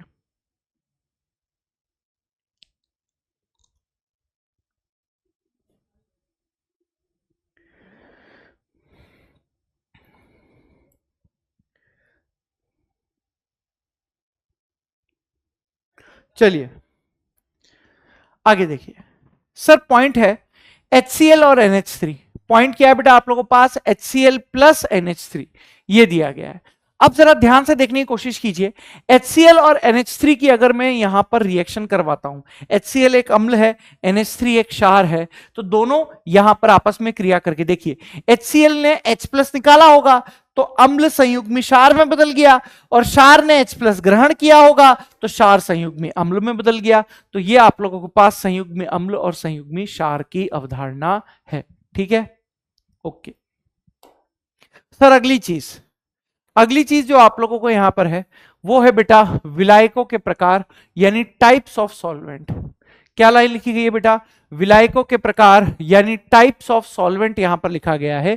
यानी ब्रोंस्टेड-ग्लोरी ने अपने सिद्धांत में बेटा विलायकों के प्रकार को भी यहां पर समझाया है। ब्रोंस्टेड-ग्लोरी ने विलायकों के प्रकार को भी समझाया है। तो जरा देख लेते हैं यहां पर कि कौन कौन से विलायक यहां पर आप लोगों के पास है। एक है बेटा प्रोटॉन दाता या अम्लीय विलायक। एक क्या है मेरे दोस्त आप लोगों के पास, प्रोटॉन दाता यानी अम्लीय विलायक है। यानी ऐसे विलायक जो प्रोटॉन का दान करते हों, जैसे CH3COOH, HCl, HNO3, H2SO4 आदि, है ना। यानी ऐसे विलायक जो कि आप लोगों के पास H+ का दान करते हों, प्रोटॉन दाता या अम्लीय विलायक कहलाएंगे। सर प्रोटॉन ग्राही या क्षारीय विलायक कौन होते हैं? सर ऐसे विलायक जो कि प्रोटॉन को ग्रहण करते हों वो आप लोगों के पास प्रोटॉन ग्राही या क्षारीय विलायक कहलाएंगे, जैसे NH3, जैसे CH3OH, जैसे RNH2। ठीक है सर, आगे सर उभयप्रोटिक विलायक या एम्फीटोरिक किसे कहेंगे? सर जो प्रोटॉन दान करने के साथ प्रोटॉन भी ग्रहण करते हों वो उभयप्रोटिक विलायक आप लोगों के पास कहलाएंगे, जैसे H2O, जैसे HS नेगेटिव, जैसे C2H5OH, जैसे HSO4 नेगेटिव, जैसे HCO3 नेगेटिव। ये आप लोगों के पास क्या कहलाते हैं बेटे दोस्त, उभयप्रोटिक विलायक या एम्फीटोरिक यहां पर आप लोगों के पास कहलाते हैं। सर अप्रोटिक विलायक किसे कहलाएंगे? सर जो ना तो प्रोटॉन ग्रहण करते हों और ना ही प्रोटॉन देते हों, एप्रोटिक सॉल्वेंट यहां पर आप लोगों के पास कहलाएंगे, जैसे C6H6, जैसे CCl4, जैसे CHCl3, जैसे BrF3, जैसे NO2, जैसे COCl2 आदि। ठीक है, ये आप लोगों के पास। सर एक होता है एम्फोलाइट विलायक। ये अक्सर आप लोगों से बेटा बोर्ड की क्लासेस में पूछा जाता है। ठीक है, अक्सर आप लोगों से पूछा जाता है एम्फोलाइट विलायक क्या होते हैं। तो जरा ध्यान से देखने की कोशिश कीजिए। सर ऐसे विलायक जिनके एक अणु पर प्रोटॉन दाता व प्रोटॉन ग्राही दोनों समूह उपस्थित हो, एम्फोलाइट विलायक यहां पर आप लोगों के पास कहलाते हैं। क्या कहलाते हैं मेरे दोस्त? एम्फोलाइट विलायक कहलाते हैं। जैसे आप देखिए, ये एक प्रकार का अमीनो एसिड होता है ग्लाइसिन। ग्लाइसिन क्या होता है दोस्त? एमिनो एसिड होता है। तो ये H+ ग्रहण भी कर रहा है, ये H+ त्याग भी रहा है, तो ज्विटर आयन की फॉर्म में यहां पर बन रहा है। तो ये एक प्रकार का एम्फोलाइट विलायक है। ठीक है, ये सल्फेनेलिक एसिड है आप लोगों के पास। ये आप लोगों के पास एनिलीन की क्रिया की जब H2SO4 के द्वारा करवाते हो सल्फेनेलिक एसिड बनता है। ठीक है, ये भी एक तरीके से ज्विटर आयन है। सर अब बात आती है कि ब्रोंस्टेड-ग्लोरी के सिद्धांत के एडवांटेज और डिसएडवांटेज क्या क्या हैं आप लोगों के पास। तो मैं आप लोगों को बता देता हूं कि ब्रोंस्टेड-ग्लोरी सिद्धांत के अनुसार अम्ल और क्षारों की व्याख्या, यानी अम्ल और क्षार हम लोग कैसे मानेंगे? आर्रेनियस ने बोला था कि केवल जल में ही मान पाएंगे, लेकिन ऐसा नहीं है। ब्रोंस्टेड-ग्लोरी ने बोला कि आप हर किसी के विलायक में अम्ल और क्षार की व्याख्या कर सकते हो। सर आगे प्रोटॉन के स्थायित्व की व्याख्या भी यहां पर कौन करता है बेटा? आप लोगों के पास ब्रोंस्टेड-ग्लोरी सिद्धांत करता है। और डिसएडवांटेज यानी कमी क्या है बेटा? कि यह सिद्धांत अम्ल और क्षार की प्रायोगिक व्याख्या करने में सक्षम नहीं है। ये एप्रोटिक एसिड जैसे SO2, SO3, CO2, AlCl3, SiCl4 की व्याख्या भी नहीं करता कि आखिर इनमें अम्लीय प्रवृत्ति आई तो आई कहां से। ठीक है सर, इसके बाद आती है हमारे पास लुईस अवधारणा। इसके बाद आती है मेरे दोस्त आप लोगों के पास लुईस अवधारणा। ये भी अक्सर आप लोगों से बेटा बोर्ड की क्लासेस में थ्योरेटिकल फॉर्म में पूछी जाती है। नीट में बहुत कम क्वेश्चन आते हैं इन सिद्धांतों से, लेकिन बोर्ड में थ्योरेटिकल फॉर्म में आप लोग इसको कर सकते हो। तो आइए देख लेते हैं। सर लुईस अम्ल क्या होते हैं आप लोगों के पास? सर इलेक्ट्रॉन युग्मग्राही, अर्थात जो इलेक्ट्रॉनों को अपनी ओर खींचते हैं, वो यहां पर आप लोगों के पास क्या कहलाते हैं? लुईस एसिड कहलाते हैं। जैसे आप देखिए, ये H+ है, इसके पास इलेक्ट्रॉनों की कमी है और इस ऑक्सीजन के पास लोन पेयर है। तो इस ऑक्सीजन के लोन पेयर को जब ये अपनी ओर आकर्षित करेंगे तो ये लुईस अम्ल आप लोगों के पास कहलाएंगे। ठीक है, तो ये एक साधारण डेफिनेशन हो गई किसकी? लुईस की, अम्ल की। अब आइए सर, हम लुईस अम्लों में किस किस को वर्गीकृत कर सकते हैं, जरा यहां पर देखने की कोशिश करते हैं। ठीक है, लुईस अम्लों में हम किस किस को वर्गीकृत कर सकते हैं? तो हम बड़े ही आराम से यहां पर बोलेंगे कि भाई ऐसे यौगिक जिसमें केंद्रीय परमाणु का अष्टक अपूर्ण होता है। क्या लाइन बोल रहा हूं मैं आप लोगों से कि भाई ऐसे यौगिक जिसमें केंद्रीय परमाणु का अष्टक अपूर्ण होता है अर्थात इलेक्ट्रॉन न्यून होता है, लुईस एसिड कहलाते हैं। क्या कहलाते हैं दोस्त आप लोगों के पास? लुईस एसिड कहलाते हैं। जैसे BF3 हो गया, जैसे BBr3 हो गया, जैसे BCl3 हो गया, जैसे Bi3 हो गया, जैसे BCH3 का होल थ्राइस हो गया, है ना, आपके पास बोरिक एसिड हो गया, AlCl3 हो गया, GeCl3 हो गया। यानी आप जिसमें भी देखने की कोशिश करो, आप यहां पर देखिए, जैसे BF3 का एग्जांपल ले लिया, यह सहसंयोजक बंध के इलेक्ट्रॉन है। ये आप लोगों के पास क्या है दोस्त? सहसंयोजक बंध के इलेक्ट्रॉन है, 1 2 3 4 5 6। तो आप देखिएगा कि बोरोन के जो यहां पर केंद्रीय परमाणु है उसके पास यहां पर 6 इलेक्ट्रॉन ही हैं, यानी 8 इलेक्ट्रॉन नहीं है। तो वो आप लोगों के पास क्या कहलाएगा दोस्त? लुईस एसिड कहलाएगा। क्या कहलाएगा दोस्त? लुईस एसिड यहां पर कहलाएगा। ठीक बात है। हाँ सर, अगली चीज यहां पर है कि सर ऐसे यौगिक जिनमें केंद्रीय परमाणु में रिक्त डी कक्षक होता है तथा एक या अधिक एकाकी इलेक्ट्रॉन युग्म को ग्रहण कर सकता है, यानी लोन पेयर को ग्रहण कर सकता है, लुईस एसिड यहां पर कहलाते हैं। जैसे यहां पर आप देखिए SF4, SF6, SnCl2, SnCl4, PX3, PX5, GeX4, TeX4, IF5, IF7। तो यहां पर ये जितने भी आप लोगों के पास हैं, ये जो केंद्रीय परमाणु है, ये लोन पेयर आप लोगों के पास ग्रहण कर सकते हैं। इसीलिए बेटा यहां पर, क्योंकि इनके पास रिक्त डी कक्षक है, तो ये लुईस एसिड कहलाते हैं। लुईस क्षार जस्ट उल्टा कर लो। लुईस क्षार के बारे में जस्ट उल्टा कर लीजिए कि इलेक्ट्रॉन युग्म दाता स्पीशीज लुईस क्षार आप लोगों के पास कहलाते हैं। अब लुईस क्षार का वर्गीकरण यहां पर देख लेते हैं कि कौन कौन यहां पर लुईस क्षार आप लोगों के पास होगा।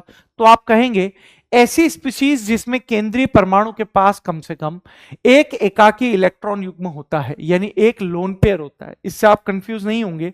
एक एकाकी इलेक्ट्रॉन युग्म का मतलब होता है लोन पेयर। क्या होता है दोस्त? Lone pair. ठीक है, जैसे NH3, RNH2, R2NH, C6H5NH2, C5H5N। तो इन सब के पास बेटा दान करने के लिए लोन पेयर उपलब्ध है। तो ये आप लोगों के पास लुईस क्षार कहलाएंगे। क्या कहलाएंगे मेरे दोस्त? लुईस क्षार आप लोगों के पास कहलाएंगे। ठीक है, एनायंस के पास इलेक्ट्रॉन की अधिकता होती है, ऋणायन के रूप में इलेक्ट्रॉन उपस्थित होते हैं, तो ये भी आप लोगों के पास क्या कहलाएंगे दोस्त? लुईस क्षार कहलाएंगे। ठीक है, तो ये मैंने आप लोगों को पूरा का पूरा यहां पर अवधारणा बता दी है। जल्दी से लिखो, फिर आगे की चीज बताता हूं। फटाफट से लिखो। ठीक है, यहां तक का मामला तो हो गया था आपका। अब आगे का देखते हैं दोस्त।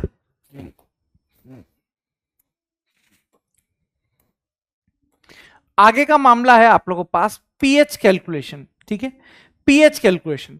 वैसे मैं आप लोगों को एक सत्य बात बताना चाहता हूं कि भाई जब ईयर लॉन्ग कोर्स होता है, जैसे यकीन में और अर्जुना में 11th क्लास का टॉपिक है, तो इन सब के मैं डेरिवेशन आप लोगों को वहीं पे कराता हूं।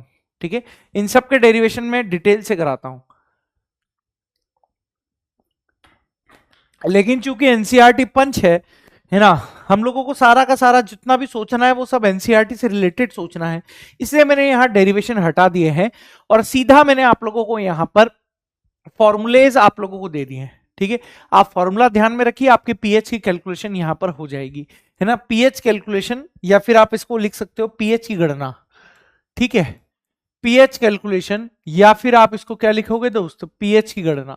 अब मैंने डिफरेंट डिफरेंट केसेस आप लोगों के पास यहां पर बना दिए हैं ताकि आप लोगों को सारी चीजें यहां पर ध्यान हो जाए। अब क्या क्या चीजें हैं जरा देखने की कोशिश कीजिए। जैसे केस नंबर फर्स्ट आप लोगों को यहां पर दिया हुआ है कि जब क्वेश्चन में आप लोगों को प्रबल अम्ल व प्रबल क्षार दिया गया हो। क्या लाइन बोल रहा हूं मैं आप लोगों से कि जब क्वेश्चन में आप लोगों को प्रबल अम्ल और प्रबल क्षार दिया गया हो, तो अब आप पीएच की कैलकुलेशन किस प्रकार से करेंगे, तो जरा देखने की कोशिश कीजिए।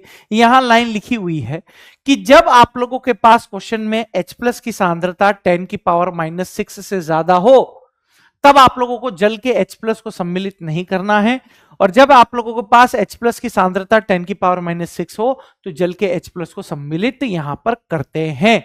यह कब करना है? जब आप लोगों को क्वेश्चन में प्रबल अम्ल और प्रबल क्षार दिया गया हो, और मेरे हिसाब से 10वीं क्लास सभी पास कर चुके हैं, तो प्रबल अम्ल और प्रबल क्षार तो आपको पता ही होगा, जैसे HCl, HClO4, HNO3, ठीक है, इसके अलावा H2SO4, ये सारे क्या होते हैं आप लोगों के पास? प्रबल अम्ल होते हैं।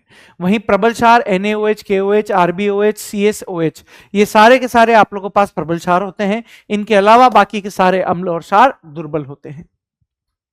सर यहां से ज्यादातर क्वेश्चन आप लोगों के पास पूछे जाते हैं, मैक्सिमम क्वेश्चन इस वाले पॉइंट से आप लोगों के पास पूछे जाते हैं। मैक्सिमम क्वेश्चन की अगर बात करी जाए नीट में, तो इसी पोर्शन से बेटा आप लोगों को देखने को मिलेंगे कि जब एक दुर्बल एक क्षारीय अम्ल तथा दुर्बल एक अम्लीय क्षार की पीएच कैसे निकालो, तो इसको आप बेटा ऑस्टवाल्ड के नियम से भी जानते हो। इस वाली चीज को आप किससे एक्सप्लेन करते हो? सर ऑस्टवाल्ड के नियम से भी इसको एक्सप्लेन करते हो। क्या आप बता सकते हो क्या? हाँ बेटा बता सकता हूं। जरा देखिए, मैं आप लोगों के पास यहां पर पॉइंट लिख रहा हूं बेटा, दुर्बल एक क्षारीय अम्ल,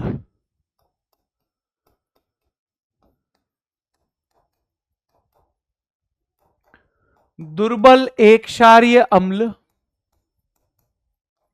यानी वीक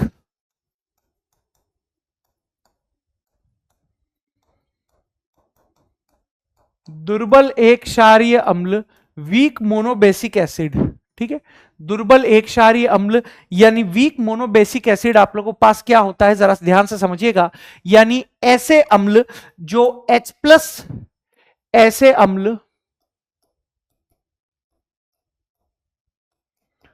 जो एक, या ऐसे लिखो, ऐसे दुर्बल अम्ल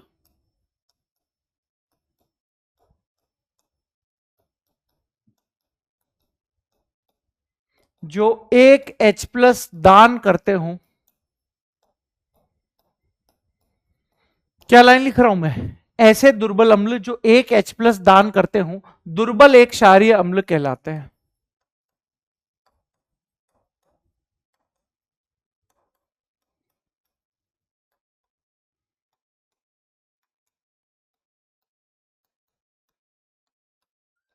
दुर्बल एक क्षारीय अम्ल कहलाते हैं।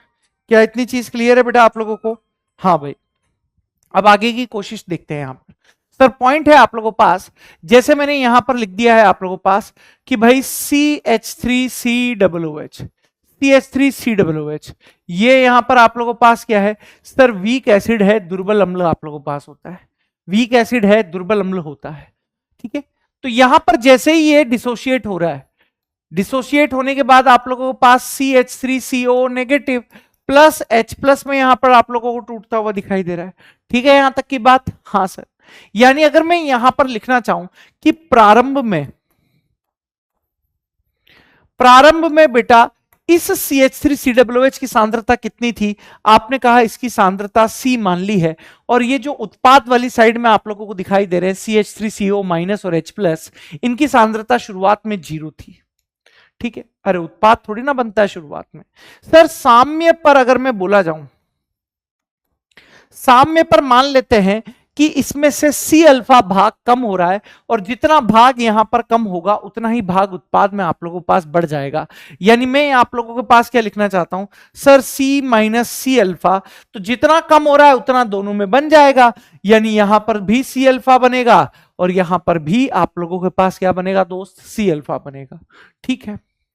तो अब अगर मैं आप लोगों से लिखूं कि भाई ये अम्ल का वियोजन हो रहा है या अम्ल का आयनन यहां पर हो रहा है, तो मैं एक साम्यावस्था स्थिरांक लिखूं तो Ka बराबर, इसको बोला जाता है बेटा अम्ल का वियोजन स्थिरांक। अम्ल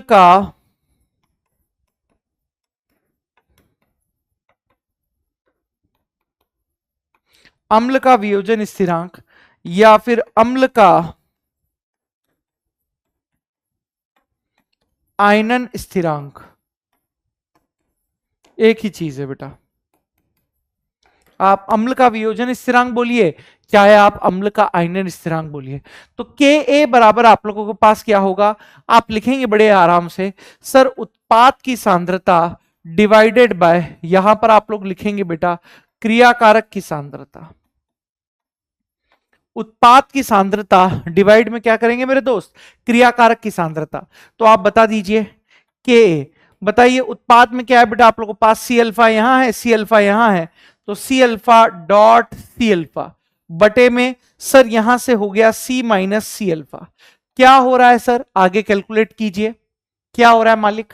तो यहां से मैं आप लोगों को पास कर पाऊंगा कि भैया सी स्क्वायर अल्फा स्क्वायर, यहां से सी कॉमन ले लेता हूं, 1 - अल्फा, सर सी से सी कट गया तो ये आ रहा है बेटा सी स्क्वायर 1 - अल्फा, सी स्क्वायर 1 - अल्फा।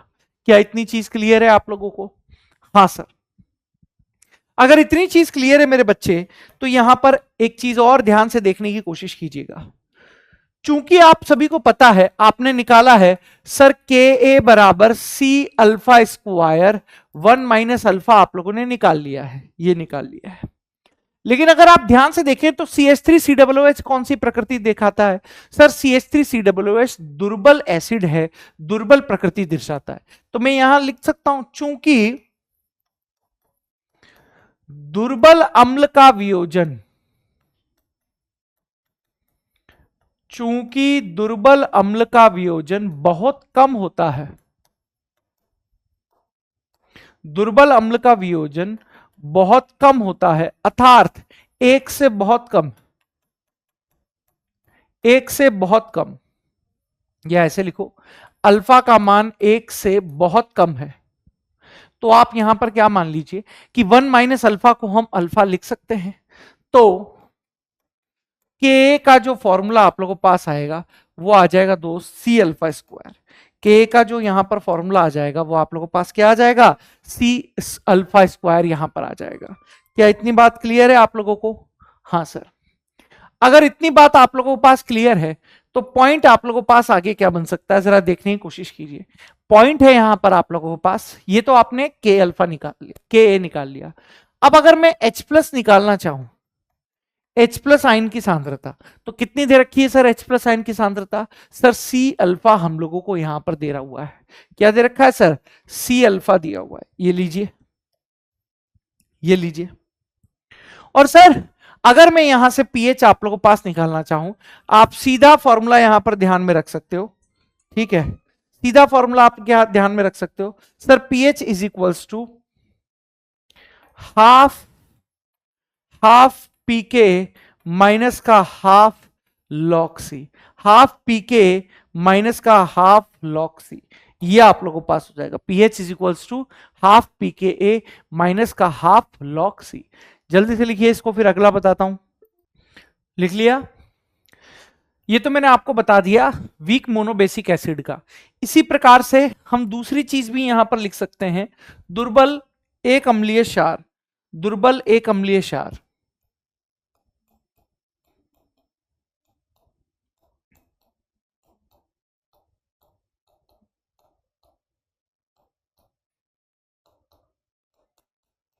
दुर्बल एक अम्लीय क्षार, weak mono acidic base, weak mono acidic base, ये आप लोगों के पास है दुर्बल एक अम्लीय क्षार, ठीक है, वीक मोनो एसिडिक बेस। क्या होता है क्या नहीं होता है, वही चीज है, ऐसे दुर्बल क्षार जो एक OH माइनस दान कर सकते हैं, ऐसे ऐसे दुर्बल क्षार जो एक OH माइनस दान कर सकते हैं,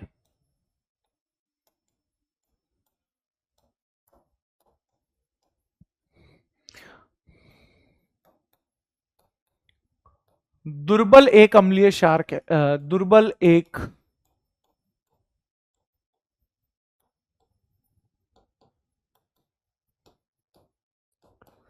दुर्बल एक अम्लीय क्षार कहलाते हैं। क्या कहलाते हैं दोस्त?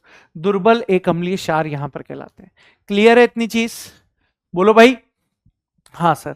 अब अगर इतनी चीज आप लोगों को क्लियर है तो यहां पर पॉइंट देखने की कोशिश कीजिए। ये तो सारा खेल यहां पर हो ही गया है, ठीक है। अब अगली चीज यहां पर देख लेते हैं कि क्या होगा आप लोगों के पास। ऐसे दुर्बल क्षार जो एक OH माइनस दान कर सकते हैं दुर्बल एक अम्लीय क्षार कहलाते हैं, ठीक है।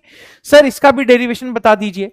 जैसे मान लीजिए मैंने एक दुर्बल क्षार ले लिया है NH4OH, ये आप लोगों के पास किस में टूट रहा है जरा देखने की कोशिश कीजिए। सर ये टूट रहा है NH4 positive plus OH minus में। जैसा अभी हमने दुर्बल अम्ल के लिए किया था ठीक वैसा ही हम लोगों को दुर्बल एक अम्लीय क्षार के लिए करना है। तो यहां पर मैं लिखूंगा बेटा आप लोगों के पास प्रारंभ में, यहां पर क्या लिखूंगा दोस्त, प्रारंभ में। प्रारंभ में बताइए इसकी सांद्रता कितनी थी, सर C थी। सर इसकी कितनी होगी, सर 0 होगी। इनकी कितनी हो जाएगी, सर 0 ठीक है। सर बात होती है हम लोगों के पास साम्य पर, बात होगी हमारे पास साम्य पर। वही C माइनस सी अल्फा होगा। सर यहां पर C अल्फा होगा, यहां पर आप लोगों के पास C अल्फा होगा, ठीक है। C minus C alpha, C alpha, C alpha यहां पर आप लोगों के पास होगा। अब पॉइंट आप लोगों के पास क्या है जरा देखने की कोशिश कीजिए। तो अब अगर मैं यहां पर लिखूं आप लोगों के पास साम्य अवस्था पर, यहां पर मैं आप लोगों के पास लिख रहा हूं साम्य अवस्था पर, तो ऐसे लिख सकता हूं मैं। देखो वहां अम्ल का वियोजन स्थिरांक बताया था, यहां केबी आप लोगों के पास होगा क्षार का वियोजन स्थिरांक।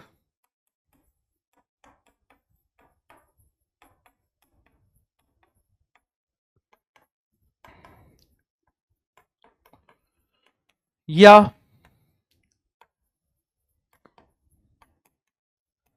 क्षार का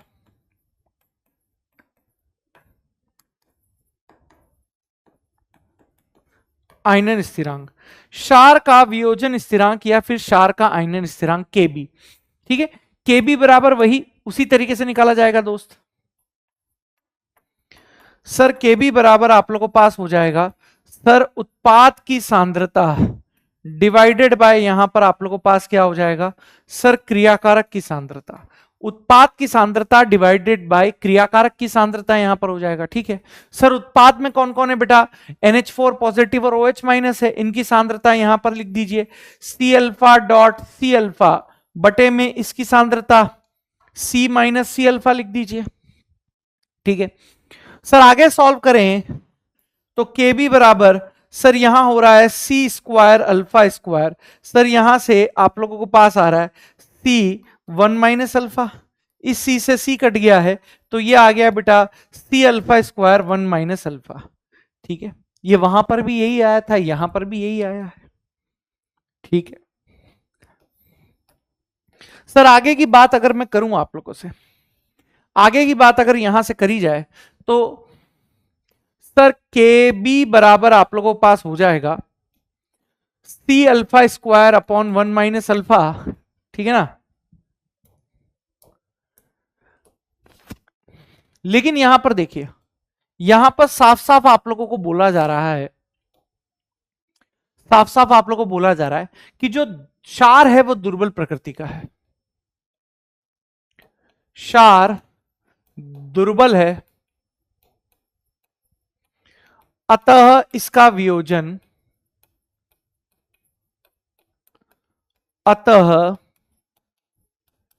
अतः इसका वियोजन बहुत कम है, अतः इसका वियोजन क्या होता है मेरे दोस्त आप लोगों के पास बहुत कम होता है। यानी मैं अल्फा को एक से बहुत कम मानूं कि नहीं मानूं, अल्फा को एक से बहुत कम मानूं कि नहीं मानूं, बिल्कुल मानिए। तो यहां से जो केबी आप लोगों के पास होगा वो हो जाएगा C अल्फा स्क्वायर के, केबी आप लोगों के पास क्या हो जाएगा दोस्त C अल्फा स्क्वायर के यहां पर हो जाएगा। सर यहां से OH माइनस की सांद्रता कितनी आ रही है बेटा आप लोगों के पास, यहां से OH माइनस की सांद्रता कितनी आ रही है, तो बताइए आप क्या लिख दोगे, C अल्फा यहां पर हो जाएगा आप लोगों के पास। OH माइनस की सांद्रता कितनी हो जाएगी बेटा, C अल्फा आप लोगों के पास हो जाएगा। और सर POH यहां पर कितना आएगा आप लोगों के पास, तो आप बोल देंगे कि POH बराबर हो जाएगा बेटा हाफ पी के बी माइनस का हाफ लॉग C, ये आप लोगों के पास हो जाएगा बेटा POH। ये आप लोगों के पास क्या आ गया दोस्त, POH आ गया। बोलो क्लियर है? यस। तो ये सारी की सारी चीज मैंने केस सेकंड के लिए आप लोगों को बता दी, ठीक है, क्योंकि मैक्सिमम क्वेश्चन आते हैं तो यहां मैंने इसका डेरिवेशन आप लोगों को करा दिया और जितने फॉर्मूले थे वो भी बता दिए। आइए केस थर्ड की बात करें। सर केस थर्ड है आप लोगों के पास, इससे भी क्वेश्चन आप लोगों के पास आ जाते हैं, इसको भी आप लोग यहां पर इंपॉर्टेंट करिए। क्या है केस थर्ड? कि जब अम्ल अम्ल या क्षार क्षार या अम्ल क्षार को मिलाया जाता है तो पीएच की गणना कैसे करी जाती है। तो ये आप लोगों के पास यहां पर फॉर्मूले दिए गए हैं, ये यहां पर आप लोगों को फॉर्मूले दे दिए गए हैं मेरे बच्चों, देखने की कोशिश कीजिए कि जब अम्ल अम्ल या क्षार क्षार को मिलाते हैं तो उन सब के लिए जो फॉर्मूला है बीच में प्लस आता है, ठीक है, ये याद रखना कि जब अम्ल अम्ल या क्षार को क्षार में मिला रहे हो तो अम्ल अम्ल को मिला रहे हो तो H प्लस नेट लिख देना, क्षार क्षार को मिला रहे हो तो OH माइनस नेट लिख देना। C1 का मतलब होता है सांद्रता, V1 का मतलब होता है वॉल्यूम, N फैक्टर का मतलब होता है जो भी उसकी संयोजकता होती है, ठीक है। C2 दूसरे अम्ल की सांद्रता, V2 यहां पर और N2 यहां, NF2 मतलब दूसरे अम्ल या क्षार का आप लोगों के पास N फैक्टर या संयोजकता, V1 plus V2 net volume होता है। अब जब अम्ल क्षार को मिलाया जाता है, जब अम्ल क्षार को मिलाया जाता है तब आप देख लेना कि अम्ल की सांद्रता ज्यादा है या क्षार की सांद्रता ज्यादा है। जिसकी सांद्रता ज्यादा हो उसको माइनस कर देना आप, है ना, कम वाले को। तो ये आप लोगों के पास नेट H प्लस और यहां पर आ जाएगा, ठीक है। सर नेक्स्ट केस है जब दुर्बल अम्ल या दुर्बल क्षारों को मिलाया जाता है, यानी दोनों ही दुर्बल अम्ल को मिला रहे हैं या दोनों ही दुर्बल क्षार को जब मिला रहे हैं तो उनके लिए H प्लस नेट कैसे निकालोगे आप? रूट KA1C1 प्लस KA2C2, ये अम्ल के लिए। क्षार के लिए क्या हो जाएगा? KB1C1 plus KB2C2। क्लियर है? ठीक है सर। अगले पॉइंट है केस 5 है कि जब दुर्बल अम्ल तथा प्रबल अम्ल को मिश्रित किया जाता है, पॉइंट है जब दुर्बल अम्ल तथा प्रबल अम्ल को मिश्रित किया जा रहा है तो क्या बनेगा? H plus net C2 plus root CT square plus 4KA1C divided by 2। इनके डेरिवेशन मैंने वैसे आप लोगों को यकीन 2.0 लास्ट ईयर में करा चुके हैं और इस साल में मैं कराऊंगा, लेकिन आप फिलहाल के लिए आप ध्यान रख सकते हैं इस फॉर्मूले को। यहां C2 मतलब प्रबल भाग के लिए होता है, C1 यहां पर दुर्बल भाग के लिए होता है, ठीक है। केस 6 है बेटा आप लोगों के पास, उभयधर्मी स्पीशीज दी गई हो। अगर उभयधर्मी स्पीशीज आप लोगों के पास दी गई हो तो आप लोगों को क्या करना है? जो नेट H प्लस होता है वो होता है रूट KA1K2, ठीक है। पीएच होता है बेटा PK1 plus PK2 divided by 2। ये आप लोगों के पास होता है बेटा उभयधर्मी स्पीशीज के लिए पीएच की गणना। यहां से एक क्वेश्चन आप लोगों के पास डेफिनेटली आएगा ही आएगा, ये तय मान के चलिएगा, ठीक है। सर आगे बात करते हैं, आगे बात करते हैं बेटा। अब चीज आप लोगों के पास आने वाली है लवण और लवण के प्रकार, है ना। That is the last portion in your ionic equilibrium according to NCERT. NEET के हिसाब से आयनिक साम्य बहुत बड़ा है, आयनिक साम्य बहुत बड़ा है, बहुत अलग अलग चीज आ जाती है। लेकिन अगर एनसीईआरटी के हिसाब से बात करो, थ्योरेटिकली बात करो, तो अगर इतना आप लोगों ने कर लिया है तो मोर देन इनफ है, इसके बाहर आप लोगों का कुछ भी नहीं जाएगा। तो आइए फटाफट से देख लेते हैं क्या पॉइंट है बेटा। लवण लवण के प्रकार तथा संयुग्मी सिद्धांत, लवण लवण के प्रकार तथा संयुग्मी सिद्धांत, ये आप लोगों के पास है। पॉइंट देख लेते हैं बेटा क्या है आप लोगों के पास। लवण क्या होते हैं? लवण वे यौगिक होते हैं जो धनायन व ऋणायन से बने होते हैं। जहां धनायनिक भाग क्षार से, ऋणायनिक भाग अम्ल से आता है। लवण आयनिक यौगिक होते हैं। अम्ल और क्षार के संयोग से बना हुआ लवण या यौगिक लवण कहलाता है और यह प्रक्रम डेल्टा H नेगेटिव है। तो भैया लवण बनने का जो प्रक्रम होता है यह ऊष्माक्षेपी प्रक्रम होता है, ऊष्माक्षेपी प्रक्रम होता है। कैसे पहचाना सर? डेल्टा H के चिन्ह से पहचाना कि यह प्रक्रम ऊष्माक्षेपी है। अगर यह प्रक्रम ऊष्माशोषी होता तो डेल्टा H यहां पर क्या हो जाता बेटा आप लोगों के पास? पॉजिटिव हो जाता, ठीक है। यहां बता रखा है अम्ल प्लस क्षार उदासीनीकरण अभिक्रिया हुई है, लवण बन गया है, जल बन गया है। HCl प्लस NaOH मिलकर NaCl प्लस H2O यहां पर आप लोगों के पास आ रहा है, ठीक है। अब हेडिंग है बेटा हम लोगों के पास लवणों के प्रकार, टाइप्स ऑफ सॉल्ट। लवणों के प्रकार यानी टाइप्स ऑफ सॉल्ट यहां पर आप लोगों के पास है। सर क्या पोर्शन आप लोगों के पास है, क्या नहीं है, जरा ध्यान से देखने की कोशिश कीजिए। सर पोर्शन है बेटा आप लोगों के पास सामान्य लवण क्या होगा आप लोगों के पास, क्या नहीं होगा। पॉइंट देखिए, पॉइंट क्या है? सामान्य लवण पॉइंट है बेटा वह लवण जो सभी संभव प्रोटॉनों के त्यागने से बनते हैं या हाइड्रोजन परमाणु के H+ के रूप में से स्थानांतरण से बनते हैं, सामान्य लवण कहलाते हैं। इस प्रकार के लवण में न तो विस्थापनीय हाइड्रोजन होते हैं और ना ही विस्थापनीय OH- होते हैं। यानी ऐसे लवण जिसमें विस्थापन योग्य ना तो H+ होता है ना ही विस्थापन योग्य आप लोगों के पास OH- होता है, तो इस प्रकार के लवण आप लोगों के पास सामान्य लवण यहां पर कहलाते हैं। जैसे NaCl, जैसे NaNO3, जैसे K2SO4, जैसे Ca3PO4 का होल ट्वाइस, है ना, जैसे Na2HPO4 NaH2PO2, इनमें विस्थापन योग्य ना तो H+ है ना ही OH- है। सर अम्लीय लवण कौन कहलाएंगे? जिसमें विस्थापन योग्य H+ उपस्थित होगा, तो ये आप लोगों के पास अम्लीय लवण कहलाएंगे।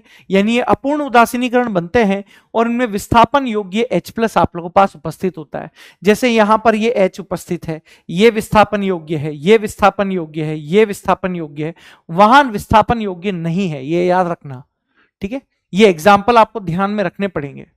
क्षारीय लवण क्या होगा? जो अपूर्ण उदासीनीकरण से है और इसमें विस्थापन योग्य OH- आयन यहां पर उपस्थित हैं, वो आप लोगों के पास क्षारीय लवण होगा।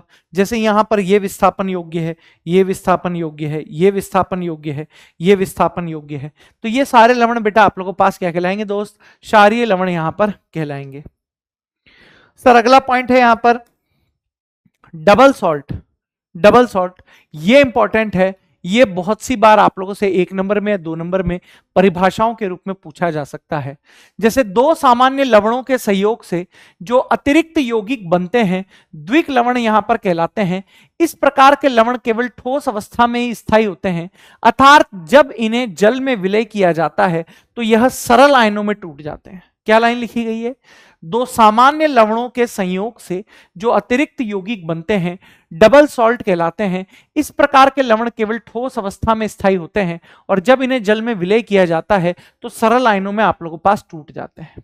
ठीक है, जैसे आप देखिए यहां पर आप लोगों के पास है फेरस अमोनियम सल्फेट है। यहां पर आप देखिए दो से अधिक लवण है, FeSO4 और NH4SO4। इसे आप मोहर लवण भी बोल देते हैं। इसे आप क्या बोल देते हैं बेटा?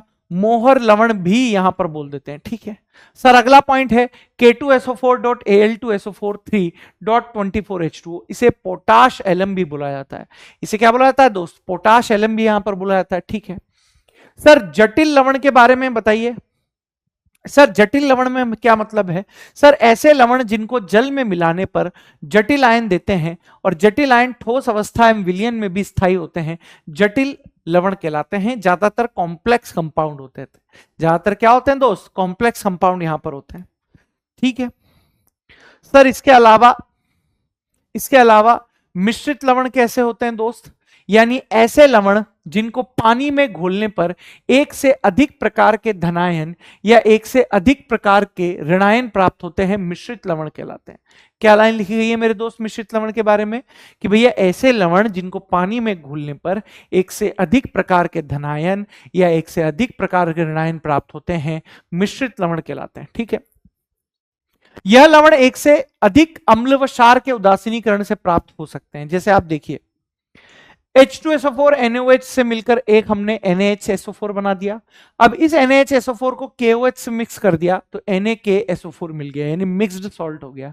इस मिक्स्ड सॉल्ट में एक से अधिक प्रकार के आयन है। देखिए एक Na+ है, एक K+ है, एक SO4-2 है।